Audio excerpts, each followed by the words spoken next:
تو میرے دوستو اسی طرح ایک اور صحابی ہے حضرت زید رضی اللہ تعالیٰ عنہ۔ وہ جنگل میں رہنے والے صحابی تھے،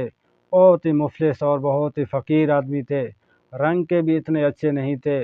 لوگوں کے ہاں ان کی کوئی پہچان، ان کی کوئی قدر و قیمت نہیں تھی، لیکن نبی اکرم صلی اللہ علیہ وسلم کے پاس اور ان کے سامنے ان کی بڑی عزت اور تکریم تھی، اس لیے کہ وہ متقی تھے، اللہ تعالیٰ کے احکام پر عمل پیرا تھے، تو نبی پاک صلی اللہ علیہ وسلم کے ہاں ان کی بڑی عزت اور قدر تھی۔ ایک مرتبہ نبی پاک صلی اللہ علیہ وسلم بازار تشریف لے جا رہے تھے، تو وہ حضرت زید رضی اللہ تعالیٰ عنہ وہاں کھڑے تھے، تو نبی پاک صلی اللہ علیہ وسلم پیچھے سے آئے، ان کو پکڑا، اپنے دونوں ہاتھ مبارک ان کی آنکھوں میں رکھ دیے، ان کی آنکھیں بند کی۔ یہ مزاحاً نبی پاک صلی اللہ علیہ وسلم نے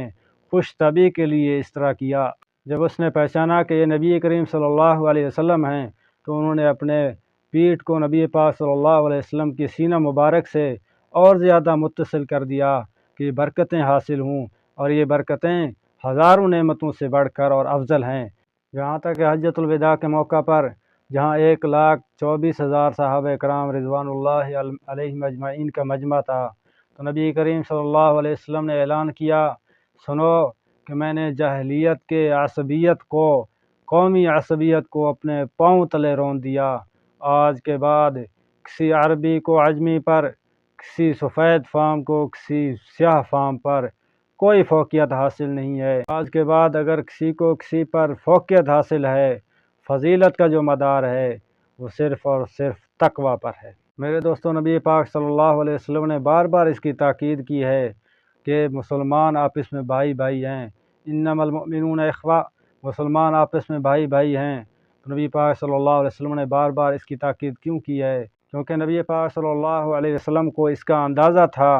کہ مسلمانوں کے متحد ہونے کو پارا پارا کیا جائے گا، صوبائیت کی بنیاد پر، لسانیت کی بنیاد پر، وطنیت کی بنیاد پر، حسب اور نسب کی بنیاد پر۔ یہ آپس میں ایک دوسرے سے لڑیں گے، جھگڑیں گے اور فساد مچائیں گے، تو نبی پاک صلی اللہ علیہ وسلم نے اس چیز کو ختم فرمایا اور فرمایا انما المؤمنون اخوہ۔ اگر مسلمان ہیں تو وہ سب کے سب بھائی بھائی ہیں، چاہے جہاں بھی رہتے ہوں، جس ملک میں رہتے ہیں، اور جس حسب اور نسب سے تعلق رکھتے ہیں، اور جس وطن اور علاقہ سے تعلق رکھتے ہیں، جس لسانیت سے تعلق رکھتے ہیں، وہ سب کے سب آپس میں بھائی بھائی ہیں۔ میرے دوستو، تاریخ گواہ ہے، جب تک مسلمان متحد تھے، جب تک مسلمان ایک تھے، جب تک مسلمان اکٹھے تھے، تو دنیا کی کوئی طاقت ان کو شکست نہیں دے سکتی تھی۔ جب تک مسلمان قرآن مجید کی اس آیت پر عمل کرتے تھے کہ اللہ رب العزت نے فرمایا کہ اللہ کی رسی کو مضبوطی کے ساتھ تھام لو، آپس میں تفرقہ بازی مت کرو، آپس میں ٹکڑے ٹکڑے مت ہو جاؤ۔ جب تک مسلمان اس آیت پر عمل پیرا تھے تو وہ مضبوط اور مستحکم تھے، اور دنیا کی کوئی طاقت ان کا کچھ بھی نہیں بگاڑ سکتا تھا۔ میرے بھائیوں، صلیبی جنگوں کی تاریخ اٹھا کر دیکھیے، آپ کو تاریخ میں ملے گا کہ جب بھی دشمنوں نے حملہ کیا تو دشمنوں نے مار کی کھائی، کیونکہ اس وقت مسلمان متحد تھے، مسلمان ایک تھے، مسلمان اکٹھے تھے، اور اس وقت کا حال یہ تھا کہ صلاح الدین ایوبی، نور الدین زنگی اور عماد الدین زنگی، یہ سب کے سب غلام خاندانوں سے تعلق رکھتے تھے، لیکن مسلمانوں نے ان کو اپنا امیر بنایا، اور وہ سب اس معیار پر اترتے تھے کہ ان اکرمکم عند اللہ اتقاکم، کہ عزت کا معیار، شرافت کا معیار، بلندی اور بزرگی کا معیار اللہ تعالیٰ کے ہاں یہ صرف تقوی پر ہے، حسب و نسب، قوم اور وطن پر نہیں ہے۔ تب وہ کامیاب تھے، اور کبھی بھی انہوں نے دشمنوں کے سامنے شکست نہیں کھائی۔ میرے بھائیوں، دشمنوں نے بہت ہی عرصے تک اس بات کو جانچتے رہے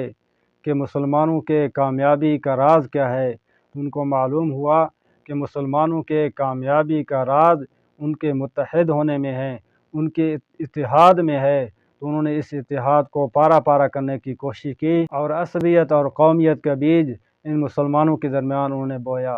چنانچہ آپ لوگوں کے سامنے خلافت عثمانیہ کے تاریخ آپ لوگوں نے پڑھے ہوں گے۔ خلافت عثمانیہ جب ترکی میں نافذ ہوا، اور ان کا جو خاص مرکز تھا وہ استنبول میں تھا، دنیا کی کوئی طاقت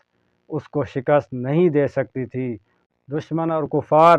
خلافت عثمانیہ کا نام سن کر بڑے بڑے لوگ تھرایا کرتے تھے، گھبراتے تھے اور ڈرتے تھے۔ جب بھی کبھی یورپین نے یا کسی اور ملک نے حملہ کرنے کی کوشش کی تو ہمیشہ مار کھائی ہے، ہمیشہ منہ کی کھائی ہے اور ہمیشہ شکست ان کے نصیب ہوا ہے۔ میرے دوستو، دشمن بہت چالاک ہے۔ دشمن نے چالاکی کرتے ہوئے اس وحدت کو پارا پار کیا اور عربوں کو یہ پٹی پڑھائی کہ تم تو عرب ہو اور تمہارے لسان میں، تمہاری زبان میں قرآن مجید اترا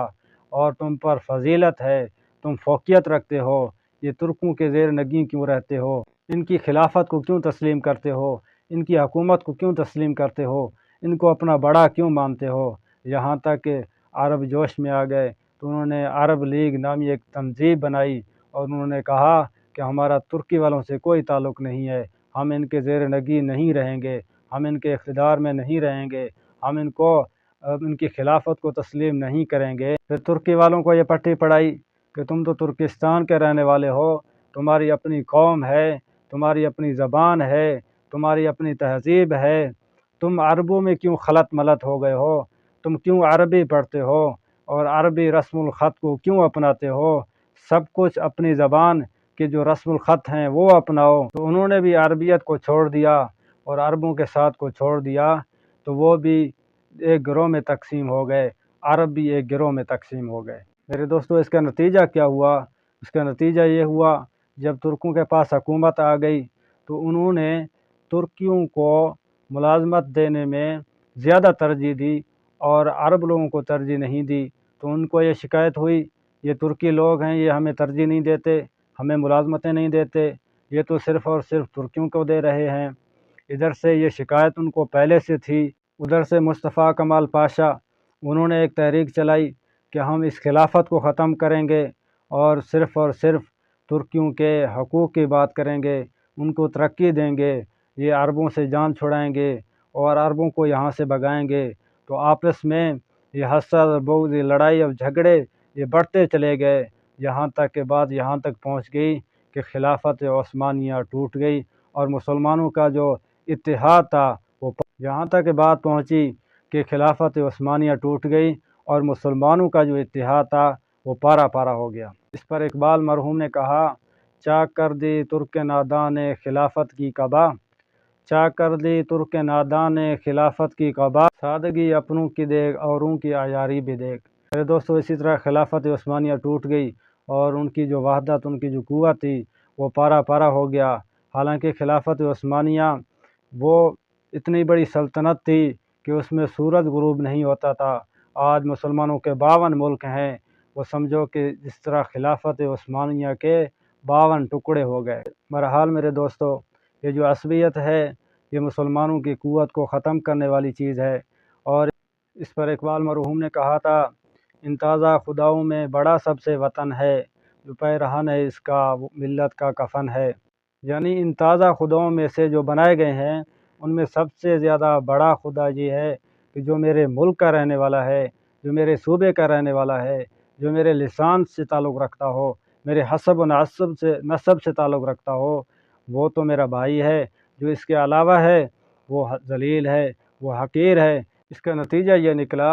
کہ ملت کی جو وحدت تھی، ملت کا جو اتحاد تھا وہ گویا پارا پارا ہو گیا اور اس کو تم نے اپنا کفن بنا دیا۔ تو میرے دوستو، آج بھی یہ فتنہ موجود ہے،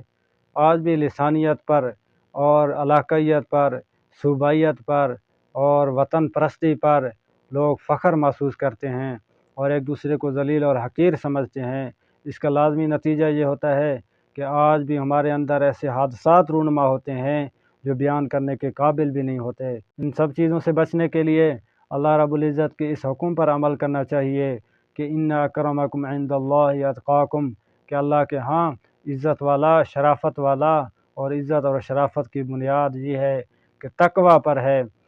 جو جتنا زیادہ متقی ہوگا وہ اللہ رب العزت کے ہاں اتنا ہی زیادہ عزت والا اور شرافت والا ہوگا۔